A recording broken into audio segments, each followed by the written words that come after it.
Gupit, lumalatay na komentaryo sa Himpapawid. 2x2. Walang takot sa paghimay sa masalimuot na isyu ng bayan. 2x2. Humahataw na mga balita at impormasyon. 2x2. Ating damhin, ating lasapin ang hagupit na 2x2.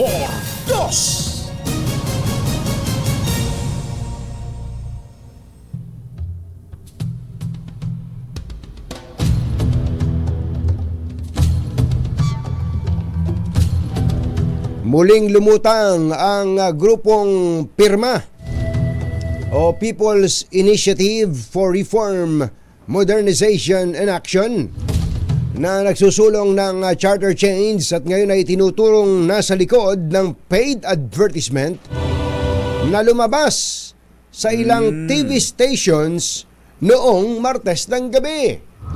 Ito pala yun. Yun pala yun. Oo. Meron yan Meron ding mga video niyan Oo. Unang pumutok ang pangalan ng grupo noong 1997 nang tangkaing baguhin ang saligang batas sa pamamagitan nga ng People's Initiative. Ngunit ito'y bigo!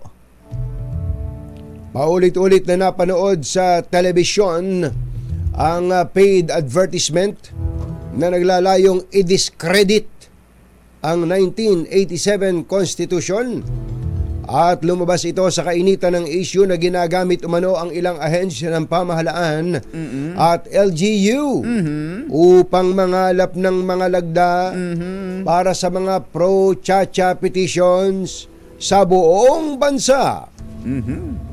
Via satellite. Maging ang COMELEC ay nadamay na rin nang bigyan ito ng karagdagang 12 bilyong pisong budget ng Kongreso ngayong taon na ayon kay Opposition Congressman Edsel Lagman ay gagamitin sa plebisito para sa charter change na itinanggi naman ni COMELEC Chairman George Garcia. Isyu ng bayan. Katotohanan. 2x2. Maitim ang balak, magtago ka na. 2x2.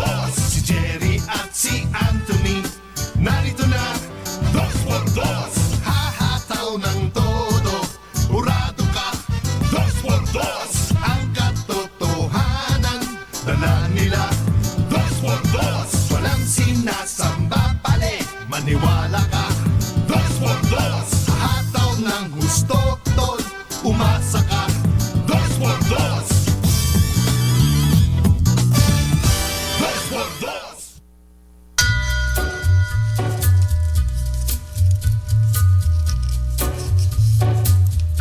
Hi. Maganda morning. Lamig. Lamig. Magandang umaga, bayan! Bayan! Ito po si Anthony Taberna. Ito po si Jerry Baha. Muli pong sumasa inyo ang 2x2 ngayong araw na ito ng Friday! Yuhuu! Kumusta po kayo mga textmates, mga text partners, mga followers natin sa YouTube, Ayan. sa Facebook, mga fans, Okay. mga bashers. Pati bashers? Pati bashers. Alam mo na yun, mga Binabati bashers. natin? Binabati natin yan kasi sayang naman yung mga sila, may hanap buhay din yung, yung iba. Ganun ba? Hanap buhay ba ang pagiging basher? Mga trolls. Yan ba'y hanap buhay na ngayon? Aba, matagal nang hanap buhay yan. Dapat pala nila kapag yan ay kanilang hanap buhay, dapat nilang ipagmalaki yan. Dapat niya ipagmalaki yan. Anong bang hanap buhay mo? Basher! Basher, a troll. I am a troll, sabihin nyo. Tapos, ang gusto ko lang malaman kung kayo ba ay nagbabayad ng tax, kung malaki yung sweldo nyo. Kasi ang libre lang sa tax kumbachero ay yung parang mga hanggang 22 mil yata ang monthly salary. Pero kung lalampas doon, magbabayad ka na ng income tax. Ano?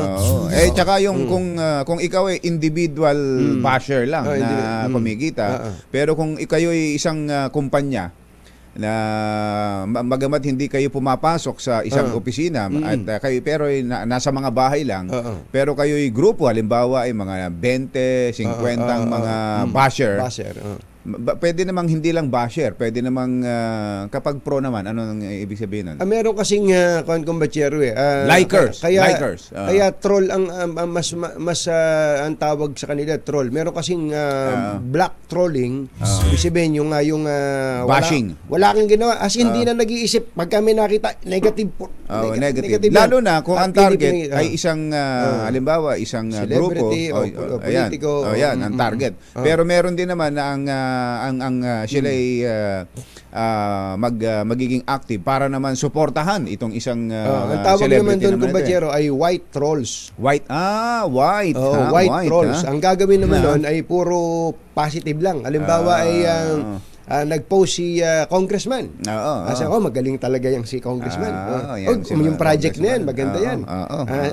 Napakabait talaga niyang congressman namin. Hindi natutulog yung congressman. Halimbawa, Lahat ng patay dito. Halimbawa, Pinupuntahan si Kong Angel halimbawa ang di puro kay Kong Angel ang ginagawa ng white trolls. Ang matindi niya kung halimbawa ay puntahan natin yung pagpoprograma. Dito kasi sa atin may mga trolls din eh.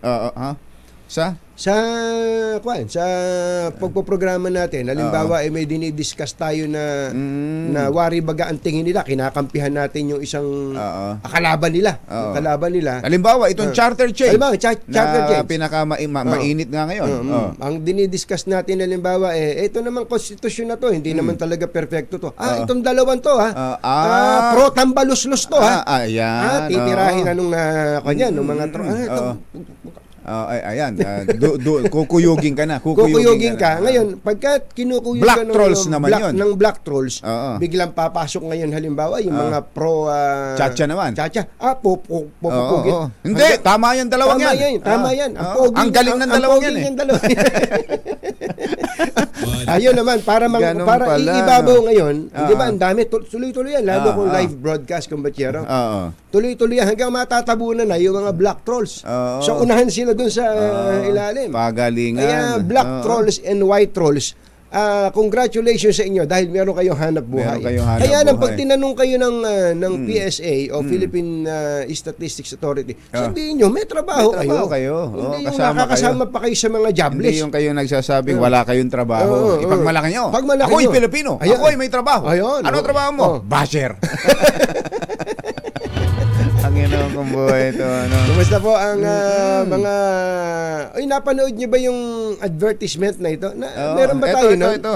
Isinend ko na kay Mother. Where is Father? Where is Father? Pakinggan nga yung sample nga nitong pinapalabas dito sa telebisyon. Sige. Pero hindi ito bayad, Ayan. Pagsulong. Pero sa pagbuo ng 1987, Diba sana may video tayo? hirap ang bunga. Andiyan na? Pakita natin. Constitution, natigil ang asenso. Magandang edukasyon daw Ayan. para sa Andiyan na? Andiyan na. Sige. Sige na. Hintayin lang Sige. daw natin kumbatsya. Kasi nung una kong tama nung Martes nga ito. Nung ako ay nanonood ng mga at nakikinig ng mga balita tungkol sa traslasyon, pinapasok ito. Pinapasok. Nagalit nga ako kung Paano ka nagalit? Galit niya. Parang natawa ako. Napatiimbagang akong ganun at talagang nagngalit ang ngipin ko Nagalit ang ngipin, Alam mo kung kanino? Kanino? Kay Konstitusyon. Nagalit ka kay Nagalit Konstitusyon. ako kay Konstitusyon dahil Ganun pala yun? ipinakita dito sa palatastas na ito Palatastas. Ganyan na para bagang siya ang may kasalanan ng lahat. Oo. Ng lahat ng mga paghihirap, ng mga lahat kasawian, ng kasawian mga ng sambayan ng Pilipino, kasalanan ng konstitusyon. Parang ganun ang... Kaya gusto ko lusubin sana. Asan ba yan? Hinahanap ko yung... Sino ba yung konstitusyon na yan? Saan ba nakatira? Saan ba nakatira yan? Isip mo, inabot tayo ng lahat ng klase ng...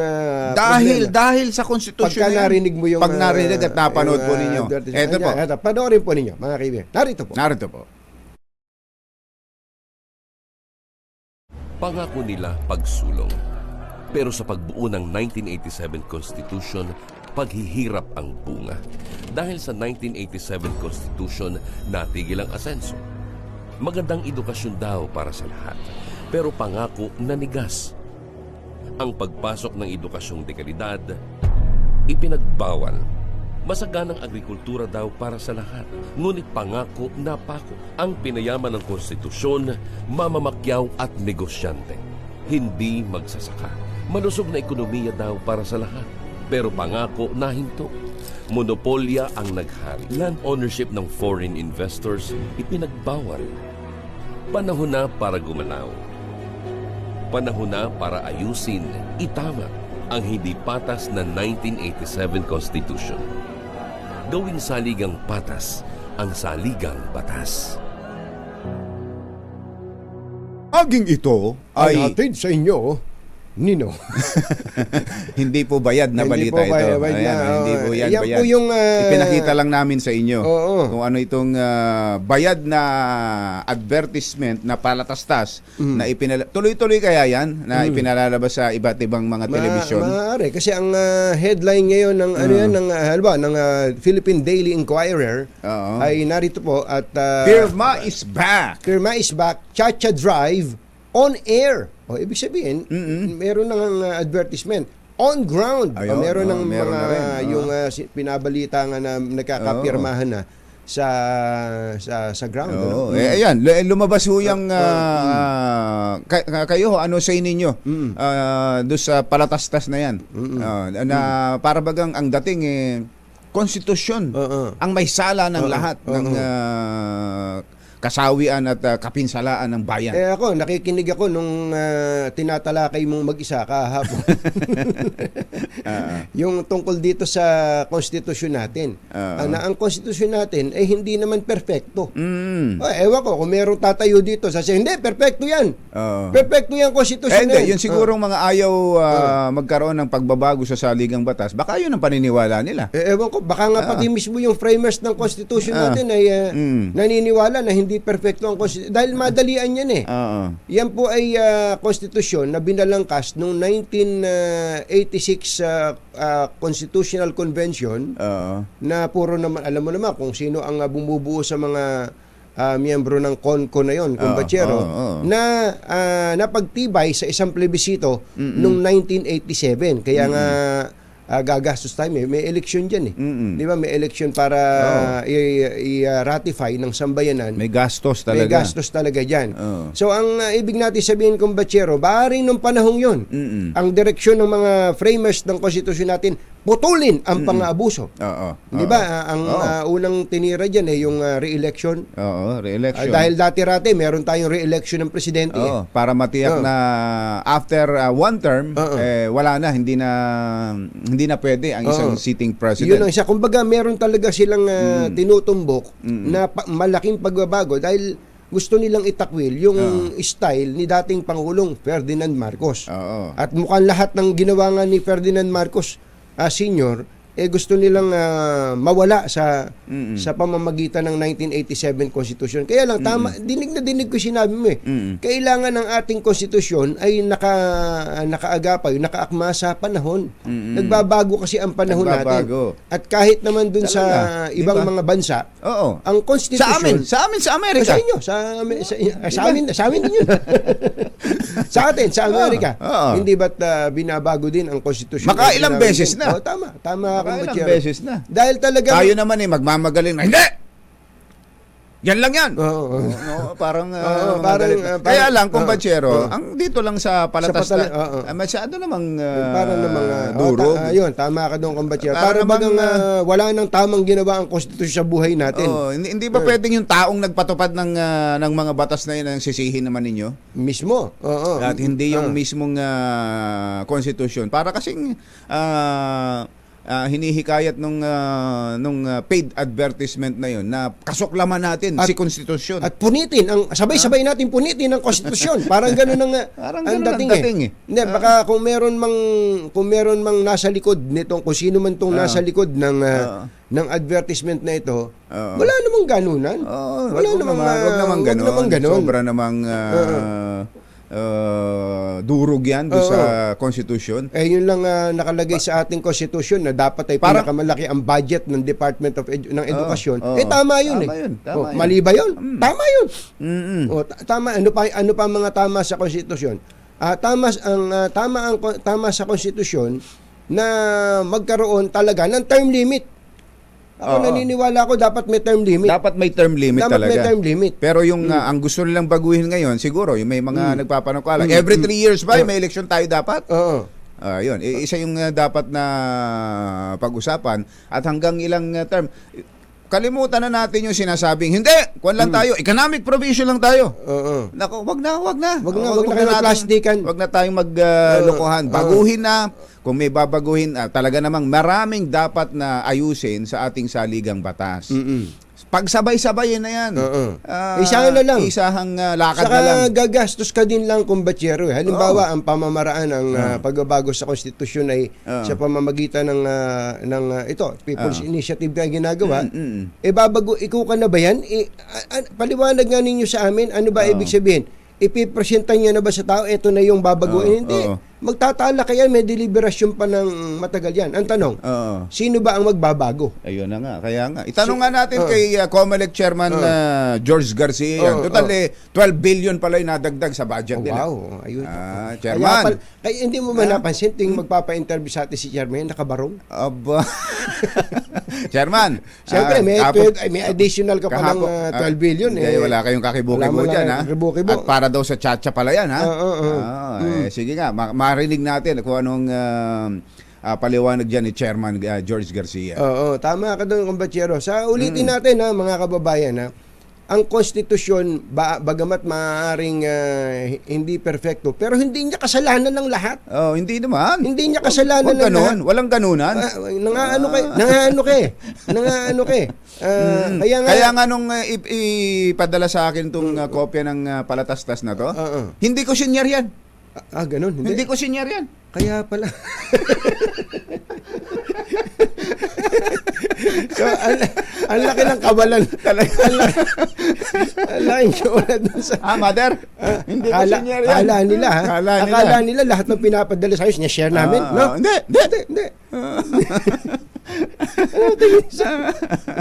Ang bira.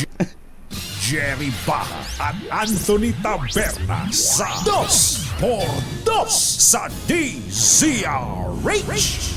Beno, ang tunggak na oras, 18 minuto na makalipas ang ika-6 ng umaga. Achi, Mr. Jalomtang. Mr. Jalomtang. Ayos ayos na. At Intercon Laboratory. Matindi. Yung mga medtech dyan. Ang gagaling. Ang gagaling. Tinurukan ka na at kinunan ka na ng dugo. Hindi ko alam. Hindi tapos mo na pala. Kasi Kasi nakapikit ako. Thank you sa mga taga-Intercon na ang gagaan ng kamay ninyo. Sana wag maging magaan ang pingkok ninyo. Oras mo natin, Lakyam Chapwehon, 6:18 ng umaga, ACS Balita. Susunod na! This time, makatotohanan, balitang maaasahan, ACS Balita. Walang makakaligtas, walang makakalampas. Saan magsulok ng kapuluan, Luzon, Visayas hanggang Kamindalawan. Basta't may balita, ipagwagwagan ng sikat na tagapagbalita. ACS Balita, kasama ang 2x2 tandem Anthony Taberna at Jerry Baja. ACS Balita. Ang programang ito ay hatid sa inyo ng ACS Manufacturing Corporation, ISO Certified, maker of world-class quality Pride detergent. Araw ngayon ng Huwebes, January 11, 2024. Sa ulo ng ating ACS Balita. Pambansang pabahay program ng Marcos Administration ikinasana sa Metro Manila. Pandeahon project para sa mga bilanggo inilunsad ng Malabon City Jail. Pangulong Marcos umaasang mabibigyan ng clemency si Mary Jane Veloso sa Indonesia. COMELEC itinanggi na gagamitin sa tchatcha ang dagdag na 12 billion pesos sa kanilang budget. Dahil sa selos, Mr. pinunit ang travel documents ng misis na paalis sa NAIA Terminal 1. At Mrs. Binaril ang sundalong mister nako. na nang iwan sa kanya ng mangulit na hatiin na ang kanilang conjugal property sa Cotabato. Magandang umaga, Luzon, Visayas at Mindanao. Good morning, Philippines. Hello, world. Kami po ang inyong mga tagapagbalita. Ito po si Jerry Baha. Ito po naman si Anthony Taberna. At ito ang ACS Balita. sa atin munang S Good News.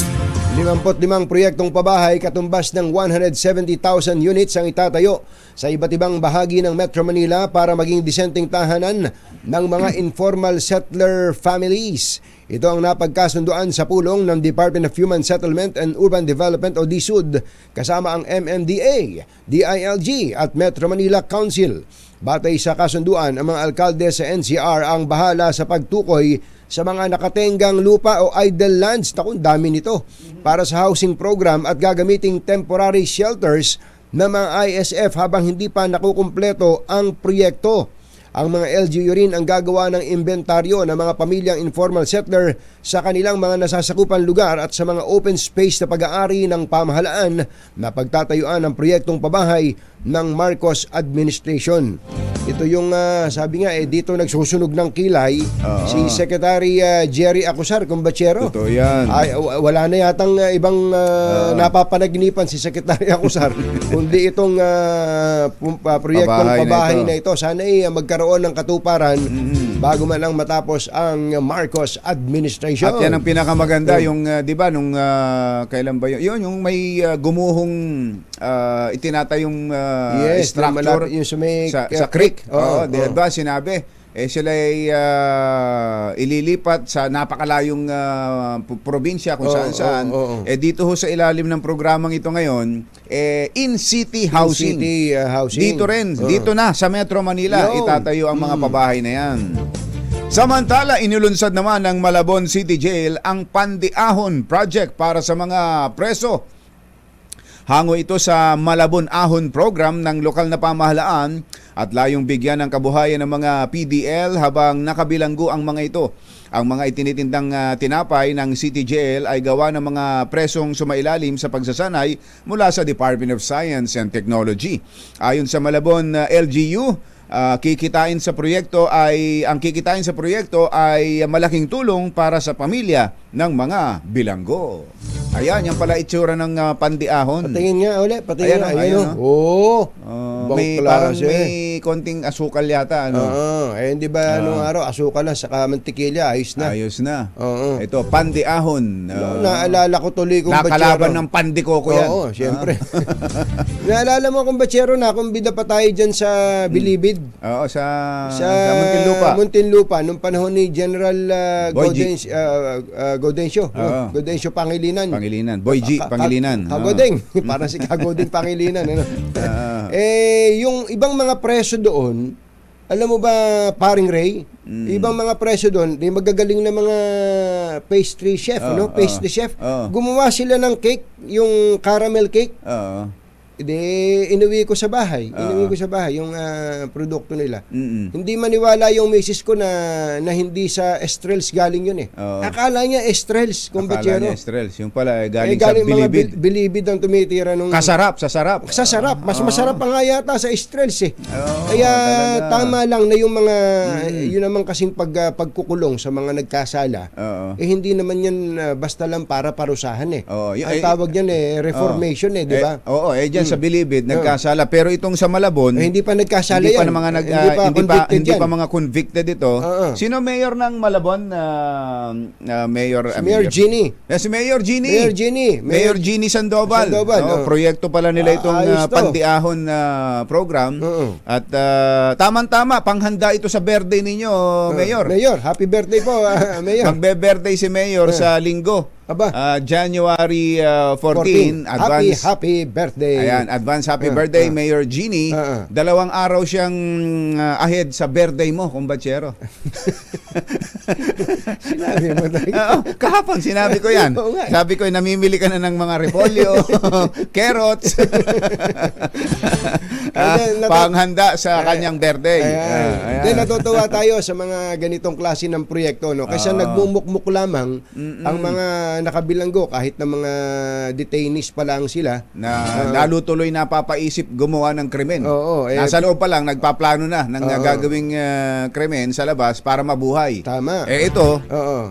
tinraining pa pala ng DOST. Tingnan nyo na. Aba. Ang tindi ng training na yan. Matindi yan. Flash Report. Flash Report! Meron tayong flash report. May sunog! May sunog sa Maynila. Naku po. Alamin natin ang balita mula kay RH29 Boy Gonzales. Come in, boy! Actually, sa area, tinutupok ng apoy ang mga residential area dito sa Dapo Street, West Zamora, sa Pandacan, Maynila. Ayon kay Senior Superintendent Christine Dr. Kula, ang Fire Marshal ng Manila, itinaas na agad sa ikalawang alarma itong naturang sunog na nagsimula kanina lamang alas 5:47 ng umaga. May mga palot tayo sa nangyayari sunog ngayon dito sa Dapo Street, West Zamora, Pandacan, sa lungsod ng Maynila. Mula sa kauna-una sa Pilipinas, di sa Richito, si Boy Gonzales, tuloy-tuloy sa pagbabalita, tuloy-tuloy sa servisyo, sama-sama tayo, Pilipino. Flash Report. Flash Report!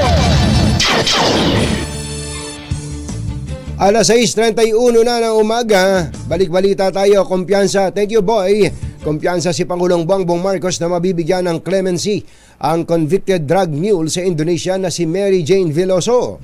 Ayon kay Foreign Affairs Undersecretary Maria Teresa Lazaro, tiwala ang Pangulo na makakalaya si Veloso batay sa progreso ng kanyang kaso. Itinanggi ni Comelec ng Comelec na gagamitin ng karagdagang 12 billion, Engineer Tony Nanggel, 12 billion pesos budget ng ahensya para sa People's Initiative na magsusulong ng charter change tulad ng alegasyon ni Albay Congressman Edsel Lagman. Iginit ni Comelec Chairman George Garcia na wala pa namang ingay noon ng People's Initiative nang ibigay ng Kamara sa Comelec ang karagdagang budget na ito. Susunod! Dito, boy! Nako, isa daw misis hindi nakasakay ng aeroplano Dahil ang kanyang nagseselos na mister ay pinunit ang kanyang mga travel documents. Mario Joseph. Matindi. Sa airport na mismo. Sa airport. May video ba tayo niyan, Mother? Pati yung, daw yung tagpo niyan, yung tagpo, parang pampelikula yan. talaga. Parang pwede sa When I Met You in Tokyo yan. Baka pwede sa rewind to. Pwede sa rewind. Pwede sa rewind to. At hindi yung... Aabangan abangan niyo yan, ha? Aabangan din daw ni birthday boy, Mayor Otep Angeles ng Santa Rosa. Ay, Mayor Otep Angeles ng Santa Rosa. Happy birthday. Binabati kayo ni Mayora Marita ng happy birthday. Ninong Totoy Chua, maganda morning. At yan Mrs. Kumbatsero, Mrs. na hindi nakalipad dahil sa nagseselos na mister. Yes. Sa Cotabato naman, isang sundalo binaril sa paa ng kanyang Mrs. Nako. Oo. Buti sa paa lang. Oo, sa paa lang. Buti sa paa lang. Kumbaga, warning pa lang. Subukan. Iba talaga yung misis eh. Bakit kaya? Bakit kaya? Alamin. Yan at iba pa sa pagbabalik ng ACS Balita. 6:33 ng umaga. Balita, ACS Balita. Ang programang ito ay hatid sa inyo ng ACS Manufacturing Corporation, ISO Certified, maker ng world-class quality Pride Detergent. Hi! Magandang morning! Ano ba ang araw today, Kumbatsero? Today is Laundry Day, Friday. Yuhuu! At pag Laundry Day Friday, all you need is Pride Washing Machine Detergent. May triple stain away formula kaya tanggal ang makapit, madikit at malupit na dumitmad siya kaya easy ang labada. Kaya pala mula noon hanggang ngayon, all you need is Pride. All you need is Pride. ACS. Kasama ang 2x2 tandem Anthony Taberna at Jerry Baja. ACS Balita. Bago lang natin kausapin si Chairman George, meron lang nagre-request na wag daw natin palampasin tong balitang to. Itong tiniser natin, kumbachero. Yung mga misis. Yung mga misis. Iba talaga pag nagalit ang mga misis. Misis na dyan sa isang tagpo sa airport at isang tagpo sa Cotabato. Ayan. Alas 6:38 na ng umaga, maupay nga aga, mga kasangkayan, mga kabugtuan, mata na kamo, gising na. Oy mga taga-Samar, Kuya Arnold Kabalo, kumusta po kayo dyan? Nabigo ang isang Pinay na makabalik sa kanyang trabaho sa Doha, Qatar matapos magwala ang kanyang mister sa NAIA departure area at pinunit. Ayan. Pinunit ang kanyang mga travel document, kabilang ang passport at boarding pass, bago winasak ang kanyang cellphone. Matindi, ano? Kaagad humingi ng tulong ang OFW na si Mayren Ditaro Unato, 31, sa PNP Aviation Security Unit sa NAIA Terminal 1 at ipinaaresto ang suspect na si Jonard Banate, 34. Kaagad humingi ng tulong ang OFW at batay sa reklamo nito, buti hindi nakarating si Mel Magno doon. Oo. Kung umabot si Kuya Mel Magno, baka pinagbuhatan niya ng kamay itong mister na to.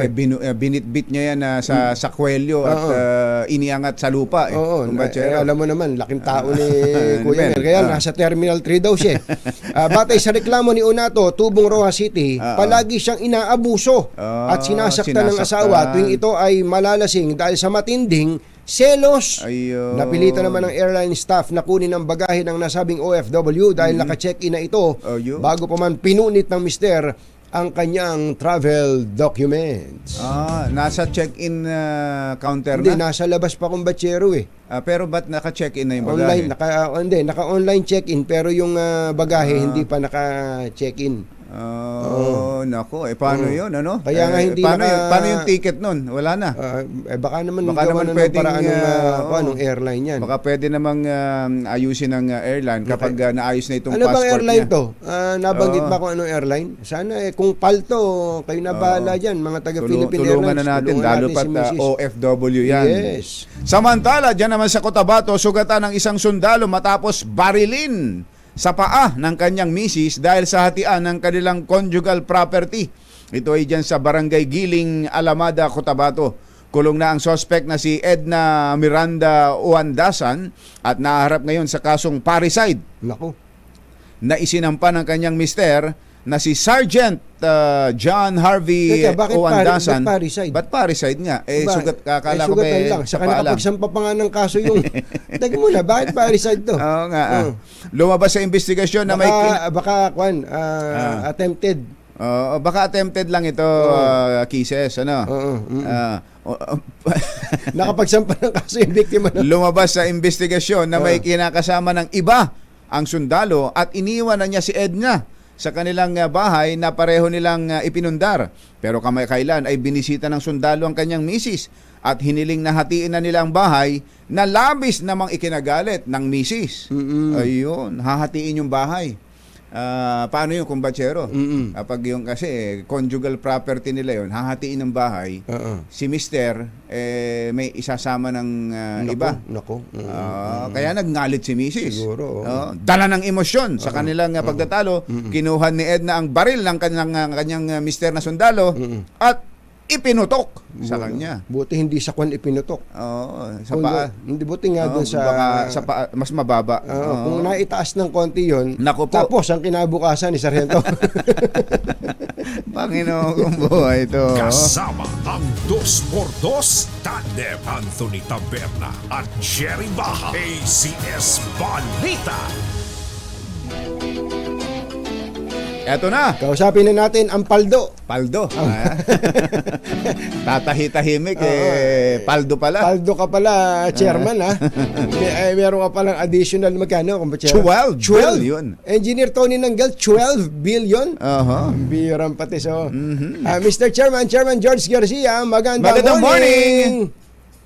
Magandang morning po sa inyong dalawa. Magandang morning po, Katunying, Ka Jerry. Magandang morning po sa ating mga kababayan. Kaya Ganda pala ng- nung ganda ng na-interview barong. namin kayo nung kamakailan lang, iba ang itiin nyo eh. Parang kahit na may problema yung bidder diyan, mga bidding diyan sa Comelec, iba ang ngiti nyo. May 12 billion pesos pala kayong additional, chairman.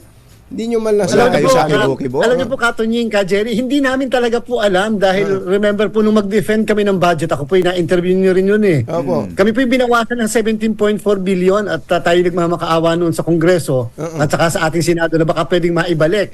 Nung maipasa po yung maipasa po yung budget ng House, wala po yung aming hinihinging dagdag kasi binawasan po kami ng 17.4 ng DBM.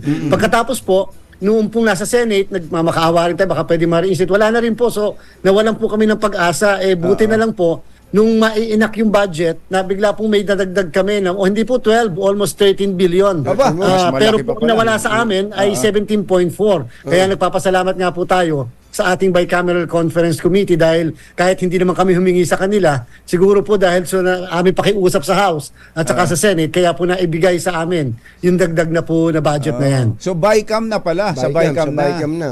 Sa Bicam na po nalagay po pala. Kaya po wala kaming alam dahil nung mapirmahan na lang ng ating Pangulo yung budget at yan po yung naging gaan at tinatawag, yan tsaka lang po namin nakita na may dagdag po ang Commission on Elections. So magkano po ang total budget ngayon ng COMELEC? Ngayon po lumalabas po nasa 40 billion po ang budget ng COMELEC dahil sa nadagdag sa amin 40. dahil dapat po is mga 27 point something lang plus more or less 13 kaya po 40 billion yung naging budget po ng commission. Kaya lang po, yan po talaga ay kailangan sa preparasyon para sa national and local election. Siyempre po, Sir Anthony, Sir Jerry, meron po tayong barangay and SK elections din sa susunod na taon. 2 elections po tayo next year. Opo. Okay. Ito po ay pakisagot nga ng diretso. Bagamat sabi niyo, nagulat kayo. Pero ito daw po ay ibinalik. Bagamat hindi kumpleto ayon sa ni-request nyo sa DBM, bilang paghahanda po sa plebisito sa CHA o Charter Change na sinusulong po ng liderato ng House of Representatives. Ano pong sagot nyo doon? Bagamat sabi nga po nyo, Katunying, talagang galing po yun doon sa una sana na mas malaki na hinihingi namin maibalik sa amin. Nung maibalik po sa amin, Katunying, ang nakita po namin, nagbago po yung item na pinaglagyan o yung line item na pinaglagyan. Ngayon po, napunta siya sa item noong recall, initiative, referendum, and other election preparation. Doon na po siya napunta. Bagkus dapat po sana doon siya sa amin pong regular na budget o kung hindi man doon sa PNLE na item. So ito po yung napunta na sa isang item na dati-rati po yung budget namin doon mga 11 million pesos lang. Ngayon po siyempre nagkaroon ng almost 12 billion pesos na budget po doon. So pwede nga talaga sa CHA, sa People's Initiative, Chairman. Tutuusin po, yes, tama po kayo. Pwede po namin magamit yon sapagkat naandun po nakalagay sa item na yon yung pong budget na yan. Magkano po ba ang gagastusin kung sakali ng COMELEC sa isang referendum o plebisito para po sa charter change? Mahigit pong 13 billion piso po yan, Katunying, Ka Jerry, sapagkat alam nyo po, kapag ka isang national plebiscite na katulad niyan, baka po nakakaligtaan at nakakalimutan ng lahat kasama po yung overseas Filipinos natin. Hindi po pwedeng tayo lang ang boboto dito. Hindi po ito katulad ng SK and barangay elections na tayo-tayo lang. So kasama rin po yung mahigit 1 million, mga 1.6 million na Filipinos abroad ang boboto po. And therefore, 92 posts po yan na padadalhan natin ang lahat ng election paraphernalia kung sakasakali. Kung So, in other sakasakali, words, may kwenta na kayo, Chairman, kung magkano? 13 plus daw eh. Mga 13.4 po siguro, Sir Anthony, Sir Jerry, ang magagastos natin. Kung sakaling kasama rin ang overseas, kasi po merong Malaki reverse pala, no? logistics.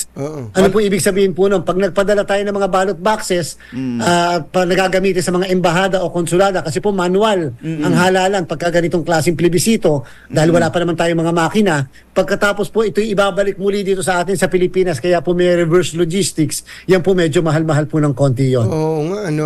So, hindi po ba nagkataon lang na 13 billion yung idinagdag sa inyo, humigit kumulang, Tas ang at kailangan- 13 billion humigit kumulang din ang kailangan para po sa plebisito?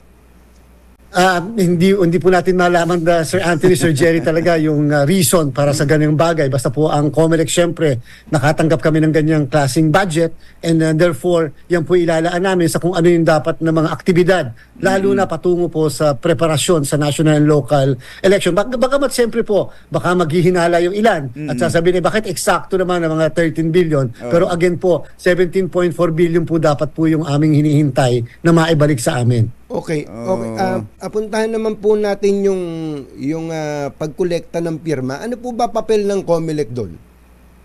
Wala po kaming papel. Wala pa po kaming jurisdiction sa kasalukuyan. So yung mga aligasyon, akusasyon tungkol sa medyo may nabibili daw po, may bayad yung pagpapapirma. Wala pong jurisdiction ng COMELEC. Ang COMELEC po ay papasok lamang ang jurisdiction kapag campaign o election period na. Diyan papasok yung premature campaigning at saka yung vote buying. Ngayon po, pagka yung mga pirmang yan, Katunying, Jerry, ay nakumpleto nila at final sa amin yung petisyon base sa mga forma at sa requirements ng ating umiiral na patakaran, kami po ay mag-aata sa ating pong mga election officers sa bawat syudad at bayan kung saan nandyan yung pirma upang i-verify yung mga pirma na yan. Kung yan ay pirma ng mga botante mismo o at the same time, kung yan ba ay tunay na pirma nila base sa aming records. Paano kung tunay na pirma nila pero binayaran sila ng 100 pesos sa inyong pagbe-verify?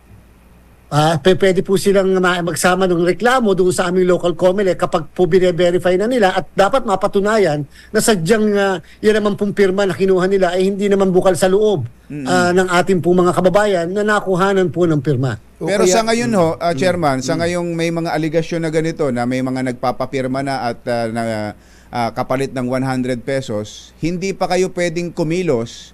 Hindi pa ba kayo pwedeng kumilos para imbestigahan ito sa ngayon? Hindi pa po, wala pa po dahil hindi rin namin alam kung saan gagamitin yung mga pinapipirma pong yan at wala pa naman pong, baka naman po hindi i-file yan, halimbawa. Baka naman nanunubok lamang sa atin yan. So wala po, napaka-premature po at this point at wala pa pong kapangyarihan. Hindi pa papasok ang aming jurisdiction sa punto pong ito. Opo.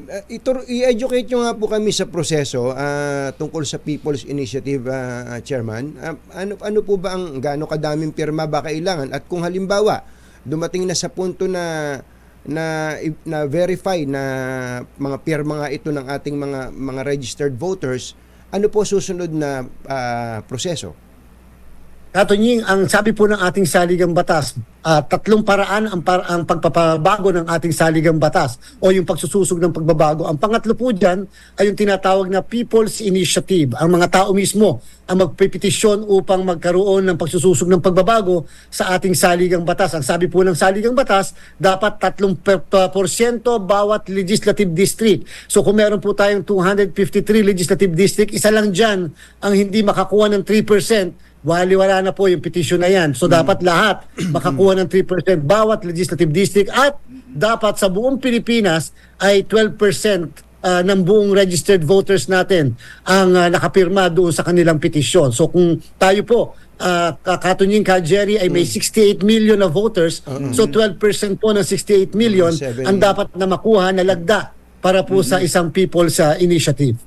Tapos po kung makumpleto po 'yon, ilang boto 'yon, Chairman? 68 million, do mga ilang million ba 'yon? 68 mga 8 siguro po, sa mga 8 million po ba 'yon? 8.16 million. Kung makumpleto po 'yon, buong bansa, lahat ng legislative district meron 3% ba ika nyo? 3%. Ano po 3% po, 3%. Ano po susunod na mangyayari kung verified po yung mga pirma po na yan? Formal pong ipafile sa amin dito sa main office ng COMELEC ang isang petisyon petition for People's Initiative. At pagkatapos po, kami naman po titingnan namin, yung bang petition na yan ay sufficiente in form and in substance. Ibig sabihin, yung ba mga dapat na nakalakip na mga dokumento ay naandyan? Number one. Number two, yung bang mga dapat na aligasyon na dapat inaando sa petition ay inaando. Yun lang po ang initial determination namin. Pag po katunying ka, Jerry, naalaman namin na sufficient in form and substance yung mismong petition, kami po mag-i-issue ng isang resolution at aatasan namin ang aming mga local COMELEC na i-verify na ang signatures. Ang aalamin lang po, Doon pa lang. yan ba ay mga botante mismo, at number two, yan ba ay mga pirma mismo nila yung nakalagay sa mismong mga petition form na yan. Ayun. At pag na-verify na talagang yan ay valid lahat yung mga signatures, Chairman, ano ang susunod nun?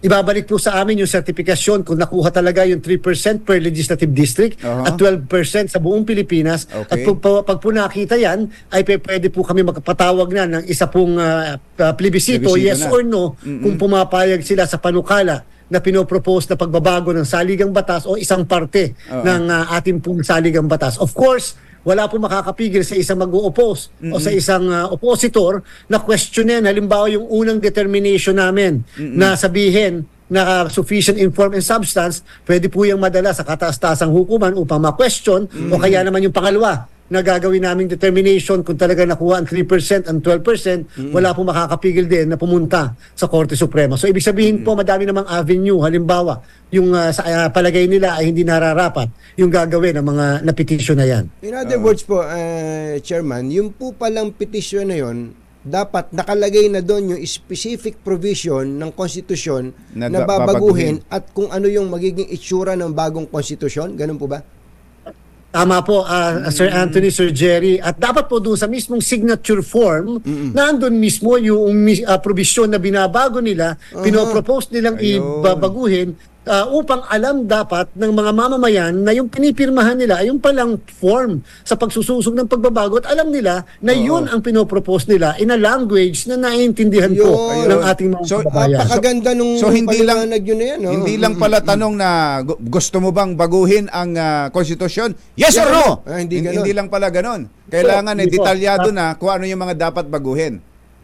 At sabi po ng Supreme Court sa isang desisyon, dapat po isang panukala, isang petition lang. Hindi po pwedeng napakadaming panukalang probisyon tapos isang petition lang. Isang panukala, isang petition lang ang pinapayagan. Ako. Sabi na, Hindi pala pwede wholesale.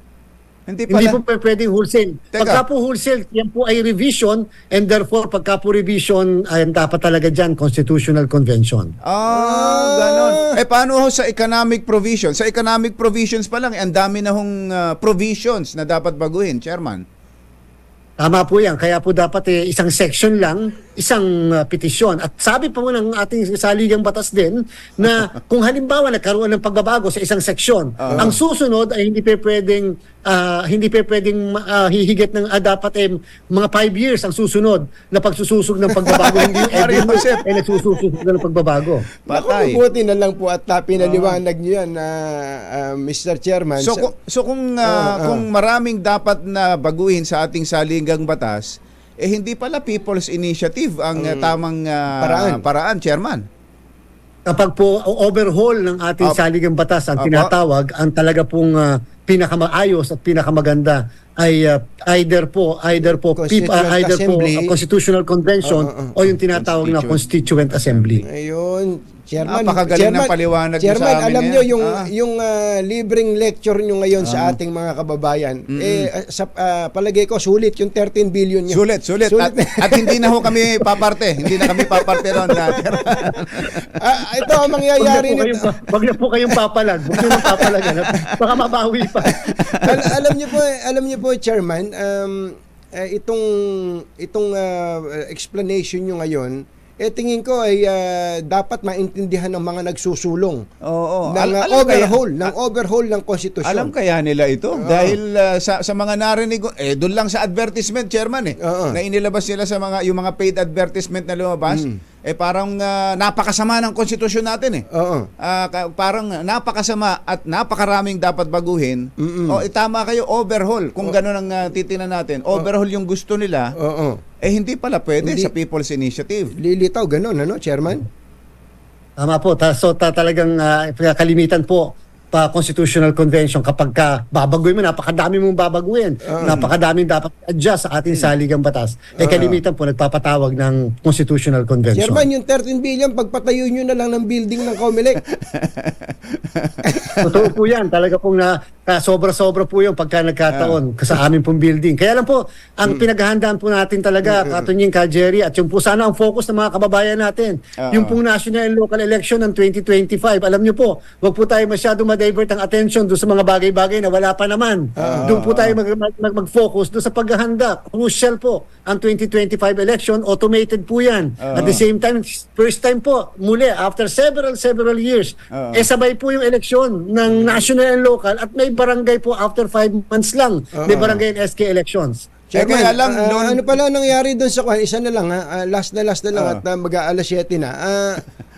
Ano pala nangyari doon sa bidding? Balita namin na Loan pa rin. Si Miro pa rin yung malungkot at mag-isa. Lonely. Nakakalungkot nga po, Katunying, dahil 6 po ang bumili ng bidding documents at ina-expect natin yung 6 ay magsasubmit nung araw mismo ng mga bidding, kaya lang po talagang isa lang. Loan bidder lang po ang naandyan at nag-qualify po sila. Ngayon po, Katunying, ay magkakaroon tinatawag na post-qualification. Mas mahigpit po yan. Titingnan po ng aming Special Bids and Awards Committee, tama ba yung lahat ng dineclare nila? Totoo ba yung mga dokumentong sinubmit nila? At talaga bang sila ay tunay na kumpanya at may kakayanan na palis sa atin o magparenta sa atin ng mga makina? At the same time po, first time po dapat nila ipapakita sa aming SBAC yung aming yung tinatawag nilang makina upang end-to-end testing makita po kung talagang kaya at may kakayanan na magamit sa isang halalan. Paano ho ito, Chairman? Nag-iisa lang siya. Tapos ang track record pa na naririnig natin puro sablay sa mga pinangasiwaan nitong eleksyon sa Argentina, Sa Congo, sa Iraq. Yun ho ba hindi Factor ho ba yun? tinitingnan nyo rin ho ba yun yung record niya sa ibang mga eleksyon sa ibang bansa? Ay opo, doon po sa post-qualification, yung pong aming SBAC ay sigurado titingnan at aalamin, susuyurin mabuti yung akusasyon, aligasyon na yan. Nakita po natin yan sa mga social media. And therefore, dapat po na matingnan din ng aming SBAC yan. Sa kasalukuyan po, again, para sa kaalaman ng mga kababayan natin, wala pa po kaming formal na pinipili. Wala pa pong formal na award. Sapagkat meron pong second phase pa yung procurement, yan po yung post-qualification. Oo, nag-qualify ka. Pero tanong, talaga bang totoo lahat yung sinasabi mo? Kasi po, kung sa post-qualification ma-disqualify, magkakaroon po muli ng failure of bidding at pagkatapos po sabi sa batas, pwede na kami at otorisado na kami mag-negotiate doon sa isang kwalipikado. Negotiated na, hindi na bidding ang gagawin. Kasi ang Hindi po public bidding. Opo. Iniisip ko kasi natin dahil sa nag-iisa lang siya, para bang mapipilitan na lang tayo na pagtiyagaan na lang natin itong nag-iisang ito? Opo, hindi naman po. Kaya lang, remember din po, and in all fairness doon sa nag-iisang yan, hindi naman din natin alam, hindi rin naman siguro nila alam na doon sa anin na bubili ng bidding documents, siya lang ang mag-isa ang nag-file dito po sa amin. Okay. Kumita pa pala kayo sa bid documents doon, no? 75,000 isa nun. Ang COMELEC na dagdagang ng Mr. Chairman, maraming salamat Thank you po. At kaya pala ganyan, parang Daniel Padilla look kayo ngayon ay dahil sa may 13 billion pala kayo dyan. Hindi pala 12, kundi 13. Mabuhay po kayo, Chairman. Thank you, Chairman. Mabuhay po kayo. Maraming salamat po. Maraming salamat. Ayan po si COMELEC Chairman George Erwin Garcia. Nako, yung paliwanag na to ni Chairman, paano palagay yun? ko, yung People's Initiative ninyo. Doon lang sa commercial nila na yun. Sa commercial na yun, overhaul, total overhaul ng Constitution. Nung pala, sa People's Initiative, at may sinight pa si Chairman na decision ng Supreme Court, isa na lang. Per section, isang petition at every 5 years lang pwede. Pag natapos na, after 5 years ulit. Mario Josep. Cambio tayo. Sabi siguro ng yung 13 billion na kaya na yun okay Pwede na bang yun. mabawi? Kapag kinambyo na sa Concon o Conas. Hindi. Hindi pwede sa chairman sa Wala nang bawian. Nagatid sa kabuuan ng ating ACS Balita. Ito po si Anthony Taberna. Ito po si Jerry Baha. Kasama ang 2x2 tandem Anthony Taberna at Jerry Baja. ACS Balita. Number 1. La Broadcasting Company. DZRH. Member, kapisanan ng mga broadcaster ng Pilipinas. Oy, member KBP! Oras! Kapopoy, 8 minuto na makalipas ang 7 ng umaga. Sabi ni Kapopoy, pag naririnig niya daw yun parang may naaalala siya. Balitang bagong-bago. Balitang dapat alam mo. Balitang magdadagdag ng talino. Dahil bagong impormasyon. Makibalita. Unang-una sa DZRH. Pangunahing balita. Kasama ang 2x2 tandem ni na Anthony Taberna at Jerry Baha.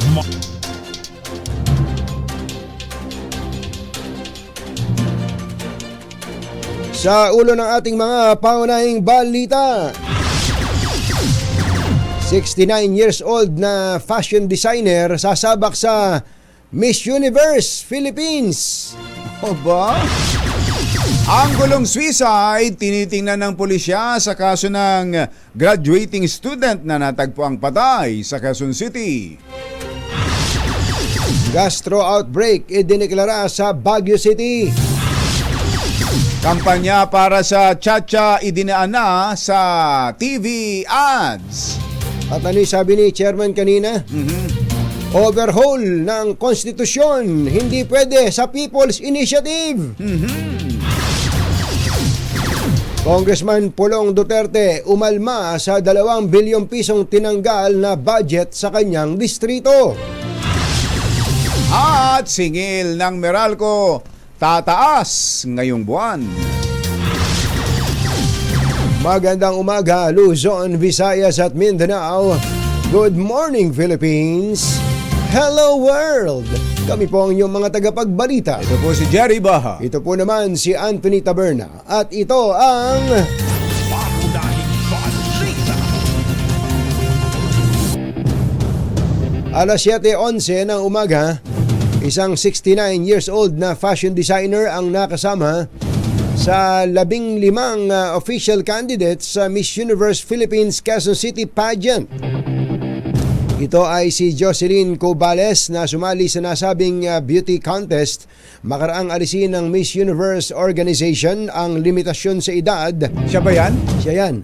69 Ng yan? Yes. ng Abay, mga parang nga naman palang hindi 69 Parang 68 lang Oo.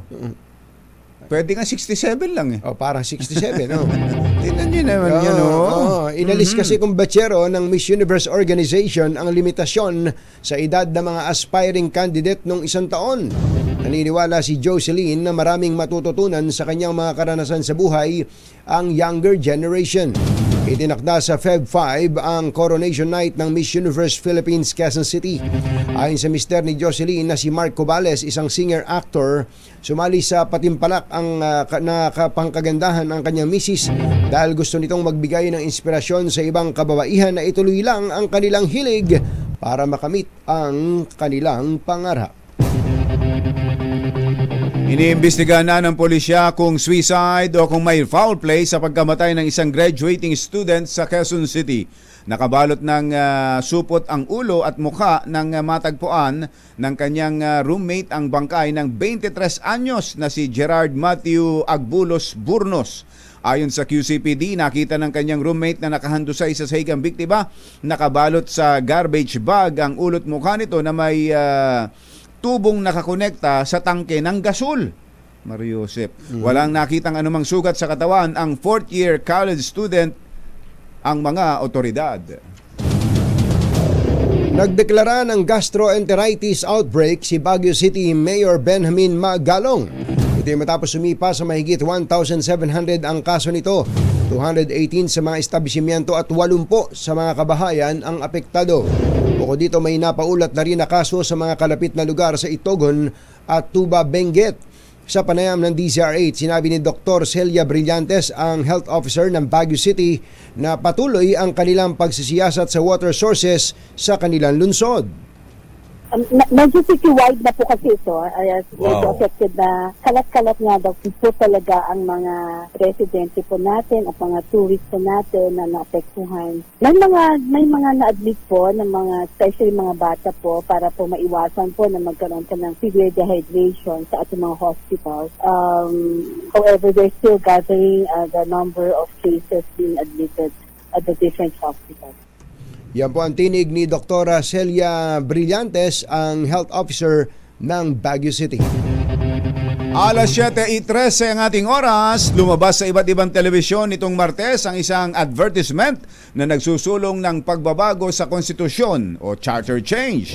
Makikita sa EDSA Puera ad na binayaran ng Gana Atienza Avisado Law Firm sa pangalan ng kanilang kliyente na People's Initiative for Reform, Modernization and Action o PIRMA. Ito rin ang grupo na nagsusulong ng pagbabago sa saligang batas mula pa noong administrasyon ni dating Pangulong Fidel Ramos. Base sa naturang ad, bigo ang 1987 Constitution na isulong ang reforma sa sektor ng agrikultura, edukasyon at ekonomiya. Sa magkakahiwalay na pahayag, sinabi ng Avisado Law Firm na may mga volunteer na magbibigay ng donasyon sa pirma at private funds ang ginamit para sa ads. Ayan. Kaya lang, agrikultura yung binanggit, kumbatsero, reforma sa agrikultura, edukasyon at ekonomiya. Tatlo kagad yun. Pero sa katatapos-tapos pong panayam ng DZRH kay COMELEC Chairman George Garcia, hindi po pwede ang People's Initiative kung overhaul ng konstitusyon ang gagawin. Ayon kay Chairman George Garcia, ang pagbabago sa konstitusyon sa pamamagitan ng People's Initiative ay isang provision lang. Isang section lang. Kada 5 taon. Kada 5 taon. Nako. Problema ito. Abangan niyo po yung si congressman nga namin dito si Kong Angelo Palmones napatakbo dito. Napasugod Napasugod dito nang marinig yung paliwanag na yon ni Chairman George Garcia. Bago yan Ibinunyag ni Davao City Representative Paulo Duterte na tinapyasan ng Kamara ang budget ng Davao ngayong taon. Ayon sa Batang Duterte, mula 2 billion ay ginawang 500 million na lang ang budget ng iba't ibang proyekto sa kanyang distrito. Sinabi ni Pulong na ilang buwan siyang nanahimik at hindi sumali sa maruming politika ng Kamara alang-alang sa kanyang mga constituents. Pero may nakapagsabi sa kanya na mayroong humiling sa mga mambabatas na huwag maglagay ng proyekto sa kanyang distrito. Ginit ni Duterte na hindi siya luluhod sa mga kapwa mambabatas dahil hindi naman siya mamamatay kahit alisan ng pondo. Pero ang kawawa ay ang mga Davaoenyong bumoto kay Pangulong Bongbong Marcos. Magkano raw yung tinanggal? 2 billion daw So magkano yung 2 billion daw, ginawang 500 million. So 500 million na lang. Ganoon na pala ang mga pondohan ngayon sa pala ng, distrito. Pondo sa distrito. Mario Joseph, 2 billion? Samantalang dati, 70 million lang ang pork barrel kaya nga. Ibalik na lang kaya natin yung pork barrel. Balik na yung pork barrel. Kasi Mario Joseph, 2 billion na pa. Di paano na yung paano pa kaya yung iba? Yung ibang distrito. 2 billion per district, mga kababayan namin. Matindi. So ayaw pa kapag 500 million lang, ayaw pa. Wala yung 500 million. Barya-barya lang siguro yung 500 million. Na-demonize ng husto noon yung 70 million na pork barrel fund. Ngayon yung 500 million napakaliit. Wala. Ayaw ko niyan. Parang ganoon ang dating. Mario Joseph, ganoon na pala ngayon. Ang totoo nun, ito tapatan to real talk to, kumbatsero Nung araw, kapag kalabang ka ng speaker, ng speaker o ng administrasyon, pag kalabang ka, zero ka. Ito may 500 million Nito to, tanong mo kay Egay Erice. Kay Congressman Egay Erice. Yung mga nakalaranas noon ng walang pondo. Tanong mo kay Congressman Benjamin Agaraw. Zero. wala talagang allocation sa distrito dahil nanindigan. Pero sabi ni Congressman Benjiang, ganun talaga. Ganun talaga. Ganun talaga. Nanindigan ako sa politika ko sa prinsipyo ko. Kaya kung siniro nila, walang problema. Oo. Kasi yun talaga. Namatay ba yung mga constituent niya? Hindi, buhay. Buhay na buhay. Buhay na buhay. So hindi matatapos ang mundo pag nawalan ng pondo o nabawasan ng pondo ng isang distrito. Hindi talaga. Hindi naman. Ang nasasaktan talaga dito, yung congressman. Ayun. Yun ang sinasabi natin, real talk. Samantala, asahan na ang taas singil ng Meralco ngayong buwan dahil sa nagmahal na presyo ng kuryente sa spot market. Inanunsyo ng Meralco na tataas ng 0.08 per kilowatt hour ang electricity rate ngayong Enero. Ibig sabihin, tataas ng 17 pesos ang babayarang kuryente ng mga kumukonsumo ng 200 kilowatt per hour, 25 sa 300, 34 sa 400 at 42 sa mga kumukonsumo ng hanggang 500 kilowatt. Noong Disyembre, bumaba ng 0.8 centavos 80 centimos per kilowatt hour ang singil sa kuryente ng Meralco. Susunod! Tito Boy! Oy, Tatay Bonnie Aporo, pakinggan mo to, ha? Tatay Bonnie, sino itong aktres na kinunan ang pakikipag-sex niya sa kanyang boylet? Yun daw pong kopya ng sex video nakuha ng isang dating aktres na mortal nitong kaaway. Naku po, inang. Kaaway ang nakakuha. Matindi to. Ikinalat. Hindi natin alam. Malalaman natin ito at iba pa sa pagbabalik ng Pangunahing balita. 7:19. Balita sa DZRH. Pangunahing balita.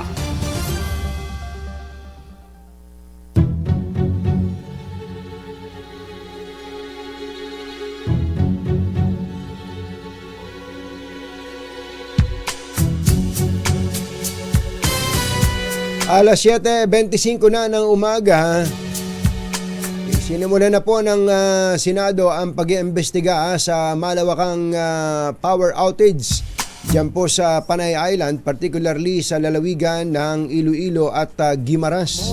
At doon ay nagisa ng gusto ang NGCP. At sabi po ni Senator Raffy Tulfo, ang chairman ng Senate Energy Committee, dapat na daw pong bawiin ang prangkisa ng NGCP. Ayun. Ang NGCP daw po ang may kasalanan. I-terminate daw po ang franchise ng NGCP. Kausapin nga natin, Kumbachero, ang isa sa mga nandoon sa hearing at dati ring chairman ng Senate Energy Committee, si Senator Sherwin Gatchalian. Senator Win, magandang morning! Si Katunying po at saka si Ka Jerry. Good morning, Katunin. Good morning, Jerry. Magandang umaga sa inyong dalawa. Magandang umaga po. Kayo po ba kapareho? Do you share the same sentiment na dapat pong i-terminate ang prangkisa ng NGCP?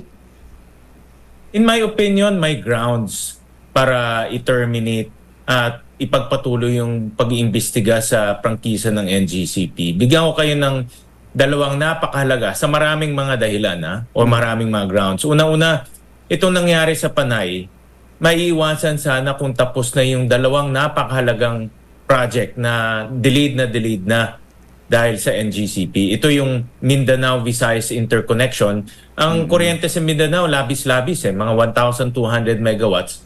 Kung tapos na yung connection na yun, maibabato yung sobrang kuryente sa Visayas and even Luzon kung nagkakaroon tayo ng problema dito. Yung pangalawang project, yung Cebu, Negros, Panay, 230 kV na interconnection. Ito yung pagpapalaki ng interconnection dahil sobra-sobra rin yung kuryente sa Negros na pwedeng ibato sa Panay. Kaya dahil itong dalawang proyekto na ito, dapat 2020 tapos na. Ngayon, 2024 hindi pa tapos.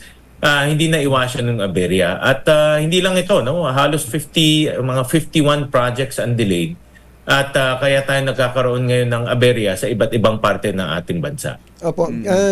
Senator Win, yung po bang na-interview kasi namin si Attorney Alabanza a few days ago meron po silang sinasabi na talagang gustong-gusto nilang matapos yan. Meron naman daw silang panggastos dyan and everything. Kaya lang, ang naging problema daw po nila, kagaya din ng problema ng iba pang mga bansa pagdating po sa transmission projects, ay ang right of way. Hindi, sa tingin niyo po ba hindi justifiable yung reason na yun? Maraming pwedeng gawing dahilan no? COVID, right of way, may mga uncooperative sellers. Pero ang dulo nito, dahil sa delay, nagkakaroon tayo ng brownout. Kung matatandaan natin, nung sa Luzon, about 2 years ago, nagkaroon tayo ng brownout. Ito naman dahil delay doon sa Bataan-Hermosa interconnection. So maraming pwedeng gawing dahilan, Tunying. At ang mahalaga dito ay meron silang commitment na tapusin yung project. May mga timetable yan At in fact, natuklasan namin doon sa isang pagdinig na kahit na yung project delayed na, nangongolekta na sila sa atin, sa mga consumers. Ganon? So ibig sabihin, tapos yung project, iba pa nga, hindi nag-uumpisa pa, nangongolekta na sila sa atin, magbilang mga consumers. Kaya kung nahirapan silang tapusin yung right of way o magkakaroon sila ng issue sa right of way, baka pwede natin ibigay ito sa ibang mga korporasyon na mayroong paraan para maayos yung right of way issues. Tama kayo, Senator. Napaka-importante ng interconnection project na yan. Pero sa ngayon, sa sitwasyon ngayon, sabi nyo, sobra-sobra ang supply ng Mindanao, meron din ang Negros, meron din naman ang Panay. Sapat din naman ang Panay ng power supply ng Panay. Pero ang naging problema ho doon bumigay nga yung power generator sabay-sabay. Nang sabay-sabay. Maganda nga sana kung may interconnection. Pero dahil wala pa, bakit to hindi imbestigahan? Natingnan nyo na ho ba sa hearing kung bakit sabay-sabay na nag-breakdown yung 6 na planta sa Panay? Tama ka, Jerry, no? Kaya sa akin dito sa Panay issue na ito, tinitignan namin dalawang korporasyon o dalawang mga personalidad. Yung planta, talagang yung planta, meron ding accountability yan. Meron din siyang pananagutan. Dahil yung planta, hindi lang pwedeng pumapalya o nag-offline. Meron din yung sinusundang reliability index na inilabas ng ERC. So ibig sabihin meron din siyang patakaran, meron din siyang sinusundan. At kung nasa labas siya doon sa sinusundan na yon, pwede siyang pagmultahin. Pero nakita rin namin na malaking papel rin kasi ang ginagampanan ng system operator or yung NGCP. Na kung meron pumali ang ganitong planta, siya lang ang may kapangyarihan na hindi bumagsak yung sistema. Kaya ang nangyari dito, isang planta ang bumagsak, no, isang planta ang pumalya. Pero dahil nga sa kapabayaan o hindi gumalaw yung NGCP, 6 pang planta ang bumagsak dahil nagkaroon ng system collapse. Ito yung lumabas sa mga pagdinig namin sa talakayan namin kahapon sa hearing na isinagawa. So kaya po nag-breakdown yung iba pang planta dahil sa hindi ginawa ng NGCP yung trabaho niya ayon sa protocol? Doon sa pagdinig kahapon, lumalabas na base sa impormasyon ng NGCP at base sa kanilang pinapakita nilang datos, wala naman raw aberya na nangyari sa grid. Kaya hindi sila gumalaw. Nung pinakita nila kahapon, yung kanilang graph, sabi na wala namang problema, normal yung grid. Pero nung tinignan namin yung definition ng emergency at alert, ang sabi doon, pag may bumagsak na isang planta, dapat mag-manual load dropping ka na para hindi madamay ibang planta. Ang nangyayari kasi, pag bumagsak ang isang planta, tapos hindi ka magma-manual load dropping, nagtitrip yung ibang planta, kaya 6 pang planta ang pumalya. Isa na dito yung PCPC na napakalaki, 130 megawatts yun, na nawala. Nung nawala na itong PCPC, nag-domino effect na yung mga planta sa Panay Island. Yun hong unang plantang bumigay, ano po paliwanag nila doon, Senator Win? Ang nakita ko sa report, ang paliwanag nila is boiler tube leak, no? Ito madalas ko nakikita to sa mga planta dito sa even dito sa Luzon, no? Pero kaya nga titignan rin yung yung itong planta nito, yung PEDC, kung siya ay pasok ba doon sa patakaran na pwede siyang mag-shutdown. Opo. Dahil definitely meron din siyang kasalanan dahil Oo. kung hindi naman siya pumalya, wala naman tayong magiging problema eh. Tama. Pero pumalya siya, kaya nagkaroon na ng problema sa sistema, tapos hindi pa gumalaw yung NGCP, kaya nadamay-damay na yung ibang mga planta. So ganun yung sequence of events. O pwede siguro hong madamay-damay sa ganun sa sabi nyo kailangan nag-load drop ang NGCP para hindi maapektuhan yung ibang planta. Hindi ko kaya na pwedeng maapektuhan nga, magti-trip off lang. Hindi naman masisira na tatagal ng kung ilang oras at ilang araw araw. na hindi gagana yung planta. Hindi ho ba gano'n, Senator Win?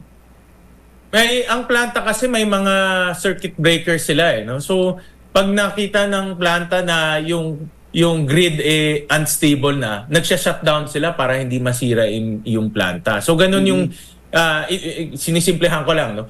But ganun yung sistema ng mga planta. Kaya nung nakita nung nag-shutdown na yung unang planta, no, yung PEDC, nagkaroon na ng aberya sa grid. Yung ibang planta nag-shutdown na rin para hindi sila madamay. Kaya nawala ng kuryente yung buong Panay Island. So ganun yung nangyari. Pero kung nag-manual load dropping, nung bababa yung demand, may ibang lugar na brownout, pero hindi naman Hindi buong lahat. island walang kuryente. So ganun yung ibig sabihin ng manual load dropping, ina-isolate nila para hindi madamay yung ibang lugar. Kung yung po bang mga nag-shutdown, parang ang sinasabi niyo sa amin sinadya na nilang mag-shutdown no? Yung ibang mga planta, tama ba intindi ko, Senator?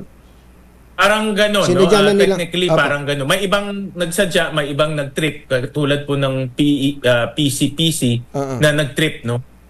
So, sa pagkaintindi ko, no, kasi very technical to, yung mga breakers nila nag-automatic na para hindi madamay yung planta. May iba Ayun, nag-trip talaga. No? So, but ang pulot dulo nito, dahil hindi nga sira. hindi nag-manual load dropping, nagkaroon ng domino effect. Kaya yun nga yung ginamit na term kahapon na nagkaroon na ng domino effect. Opo. Pero kung ganun po, babalikan ko yung tanong ni Jerry kanina, bakit umabot naman ng napakatagal bago nila ibalik ng ilang araw, bago sila bumalik sa system? Kapag breaker trip off lang, Oo. siyempre, sandali lang yun, di ba? Senator? Tama, merong very technical yan, no? Kahapon kasi napag-usapan rin yan. Yung mga pagre-restart ng planta, ito very technical ito, no? Kailangan ng reserva. So naging issue rin na kulang yung reserva para tawag nila block start, para mag-umpisa o ibalik ulit yung planta. So meron issue rin ng reserva na dapat rin NGCP ang nagko-contract, no? So lahat ng bagay na ito ay napag-usapan kahapon, pero merong formal na investigation na ginagawa ang ERC para tignan lahat ng anggulo dahil ang daming anggulo. Delayed project, merong kapabayaan sa manual load dropping, merong kulang sa ancillary reserve. No, maraming mga aspeto na titignan ng kabuuan to ng ERC. Pero ito yung mga napag-usapan at lumabas kahapon, no, sa aming pagdinig. Sana nga po matingnan yung kabuuan, Senator Win. Kasi dito, yung tatlong binanggit na yun, ancillary reserve, interconnection, manual load dropping. Puro side ng NGCP yun eh. Sa pulang NGCP lahat. Pero doon sa side ng power generation, kung anong problema nila doon, lalo na doon sa unang plantang bumigay na naging dahilan ng lahat, parang hindi na nabibigyan ng diin yun. At siguro, total nandiyan si Senator Win, naririnig ko tuloy sa ilang mga technical people na nakakausap ko, kumbatsero, mukhang ang direksyon ng gobyerno ngayon ay para durugin ang NGCP. Actually, Anthony, matagal na ito, no? Panahon nung chairman pa ako ng Energy Committee, may mga ganitong issues na ang NGCP.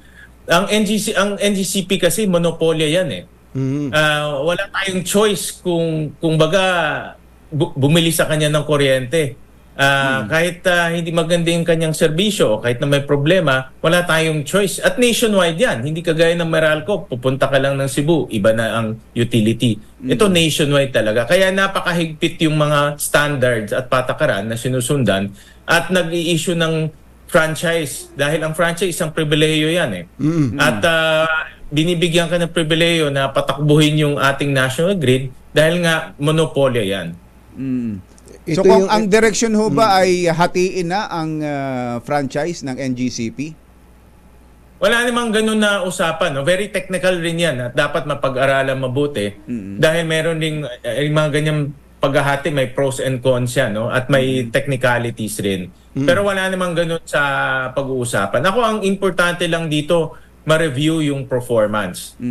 Tignan kung sang-ayon pa ba ang performance ng NGCP sa kanyang mga ipinangako, lalo na sa pagpapatayo ng mga additional lines. Dahil ang additional lines, yan ang buhay ng bansa natin. Kung hindi mag-expand ng lines, wala tayong kuryente. At meron talagang sinasabit ng NGCP, ito yung Transmission Development Plan, kung saan nakaschedule na lahat doon kung ano yung gagawin niya. Marami doon na didelay. No? At kaya nga nakikita itong problema. Opo.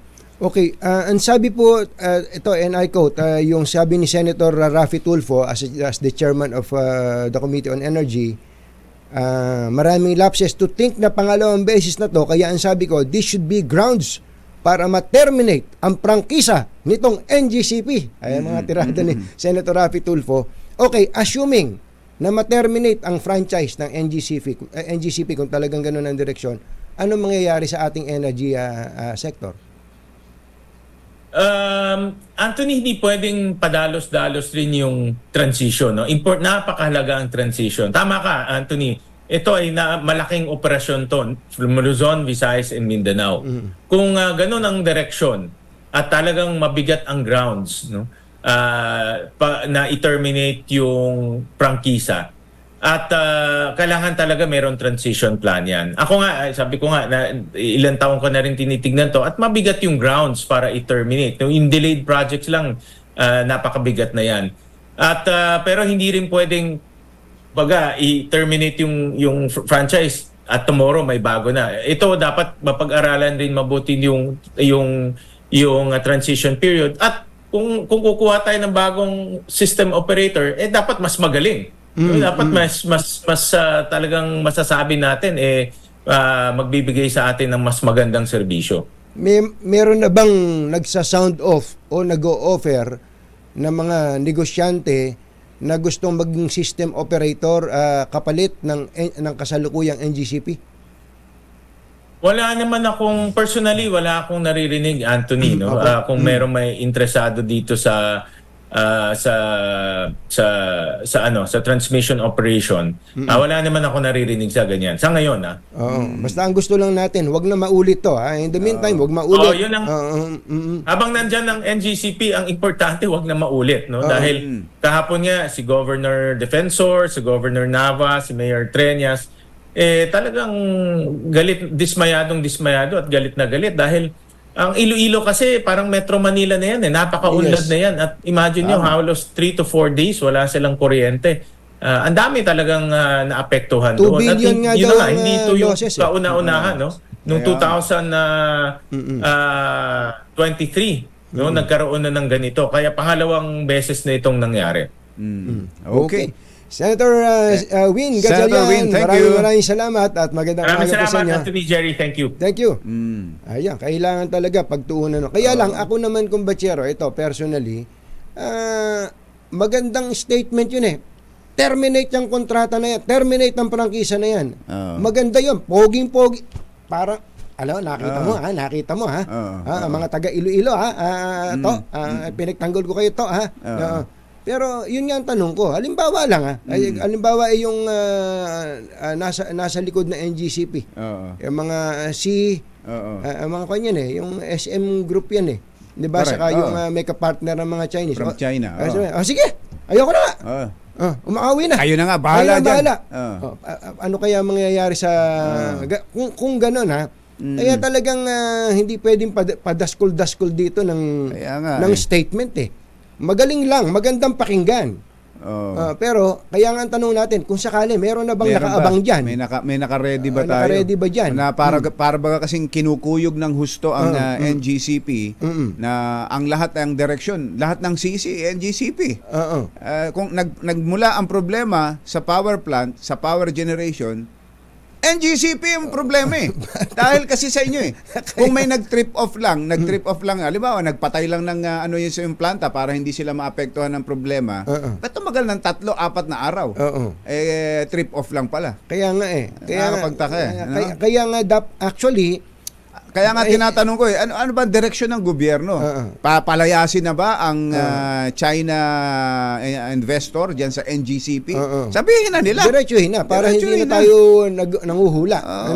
Para at nang malaman din ng NGCP, sige, tatigil na kami. Kayo na, sa inyo na 'yan. 'Di ba? Ayoko na. Nang hindi na napeperwisyo tayo. 7:43 ng umaga, sandali po lamang. Ang balitang ito ay pangunahing balita. Balik-balita tayo 10 minutes before 8 o'clock. Maaaring gamitin para sa isinusulong na People's Initiative sa charter change ang karagdagang halos 13 bilyong pisong budget ng COMELEC. Sa panayam ng DCRH, ipinaliwanag ni COMELEC Chairman George Garcia na bagama at ibinalik ang tinapyas na pondo ay napunta ito sa ibang item na posibleng magamit sa ibang election preparation. Sabi ni Chairman, nasa higit 13 billion na pesos ang kakailanganin ng COMELEC sa isang plebisito para sa Chacha. Tutuusin po, yes, tama po kayo. Pwede po namin magamit yon sapagkat naandun po nakalagay sa item na yon, yung pong budget na yan. Mahigit pong 13 bilyong piso po yan na katunying ka, Jerry, sapagkat alam nyo po, kapag ka isang national plebiscite na katulad niyan, baka po nakakaligtaan at nakakalimutan ng lahat, kasama po yung overseas Filipinos natin. Hindi po pwedeng tayo lang. Baka maghihinala yung ilan. At sasabihin, bakit eksakto naman ng mga 13 billion? Pero again po, 17.4 billion po dapat po yung aming hinihintay na maibalik sa amin. Ayun, ganun pala. Pero, hindi maaaring i-overhaul, makinig kayo sa mga nagsusulong ng Chacha, hindi maaaring i-overhaul ang konstitusyon sa pamamagitan ng People's Initiative. Yun. Ito ay pinaliwanag ni COMELEC Chairman George Garcia sa harap ng mga nagsusulong ng Chacha sa pamamagitan ng paglagda ng mga mamamayan. Ayon sa COMELEC Chairman, isang seksyon o isang provision lang, isang petition lang ang pinapayagan ng Korte Suprema sa People's Initiative. Yan nga ho yung binabanggit namin sa inyo na every 5 years, isang seksyon lang. Kung overhaul o marami ang babaguhin sa saligang batas, ay kinakailangan itong padaanin sa pamamagitan ng Constitutional Convention o Constituent Assembly. Sabi po ng Supreme Court sa isang desisyon, dapat po isang panukala, isang petisyon lang. Hindi po pwedeng napakadaming panukalang probisyon tapos isang petisyon lang. Isang panukala, isang petisyon lang ang pinapayagan. Hindi pala pwede wholesale. Hindi po pwedeng wholesale. Pagka po wholesale, yan po ay revision and therefore pagka po revision, ay dapat talaga dyan Constitutional Convention. Gano'n. Paano sa economic provision? Sa dami na hong provisions na dapat baguhin. Tama po yan. Kaya po dapat isang section lang, isang petisyon. At sabi pa mo ng ating saligang batas din na kung halimbawa nagkaroon ng pagbabago sa isang seksyon, ang susunod ay hindi pa pwedeng hihigit ng dapat mga 5 years ang susunod na pagsususog ng pagbabago. Hindi every month ay nagsususog na ng pagbabago. Sino ba may ingay na yun? Kasalita si Chairman panayang tawa ng tawa. Tawa. Si COMELEC Chairman George Garcia. Eto. Nagsalita na rin ng CICC. Sa wakas. Hawak na daw po ng Cybercrime Investigation and Coordinating Center ang video evidence laban sa tinatawag na distab vlogger na si retired General Johnny Macana Sr. Ayon kay CICC Executive Director Alexander Ramos, CICC, hindi pa nag-file ng kaso tong PNP Chief, hindi kayo kikilos. Ayon kay CICC Executive Director Alexander Ramos, nakahanda silang i-turn over ang mga nakalap nilang ebidensya mula sa YouTube channel ni Macanas. Ito ay kahit binura na ni General Macanas ang lahat ng kanyang vlog sa kanyang YouTube account. Sinabi ni Ramos na makikita si Macanas sa isang video na nananawagan na ibagsak ang kasalukuyang gobyerno. Nako po, patay ka. Sa kulungan ng bagsak ng isang 37 anyos na lalaki sa Tandansora, Quezon City matapos mahuli sa akto na inaabuso ang isang 14 anyos na dalagita sa parking area ng isang gusali sa Barangay Pinyahan. Kwento ng biktima, nagkakilala sila ng suspect habang nagbabantay siya sa isang pasyente sa East Avenue Hospital. Niyaya umano siya ng lalaki na mag-almusal kaya siya sumama, pero sa halip ay dinala siya sa parking area at minules siya. Pangunahing balita sa showbiz. Ay! Magandang morning. Magandang morning. Ating Irene Messina at congratulations kay Attorney Michael Remir Makatangay ng RDO 47 East Makati. Ikaw na pala ang Assistant Regional Director ng Region 7B sa Quezon City. Sino? Si Attorney Michael Makatangay. Attorney Opo, Michael, Attorney beke naman. Michael. Wala ba tayong libreng resibo dyan? Congratulations. Wala ba tayong libreng ITR dyan?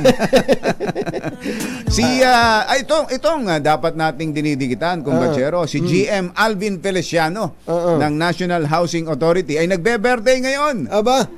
Happy birthday. GM. Wala ba tayong libreng bahay dyan? Wala ba tayong libreng pabahay dyan? GM, Assistant GM pala. Ayan. Alvin Feliciano. At itong si GM Jobentay ay nag-birthday din pala. Ito, GM Jobentay, wala ka man lang kakibo-kibo. Kakibo-kibo, belated happy birthday. At Ate Betsy Cao ng Caloocan. Ate Betsy, kumusta naman? Kumusta ba si Mayor Along Malapitan? Oo nga. Napakasipag daw ni Mayor Along Malapitan. Hindi mo raw mahagilap Yan ang kailangan natin talaga. Trabaho At matutulog ka sa hapon na Mayor. Oo. At si Major General Eric Noble pala, kumbatsero, ay magre-retire na pala ito, Eric. Aba. Kabata-bata pa nito. Kabata pa nung taon yan. Si Major General Eric Noble ay bibigyan na ng retirement honor sa Sabado dyan sa PNPA. Naging kasing director ito ng Philippine National Police Academy. Ang birthday niya ay sa 16 pa. Ay, ka-birthday mo! Ka-birthday mo pala, kumbachero. Happy birthday. Marami ka ba nabiling repolyo? Marami, mura Mura. Napakamura ng repolyo. Carrots. Carrots? Oo, carrots. Alam mo na, pansit.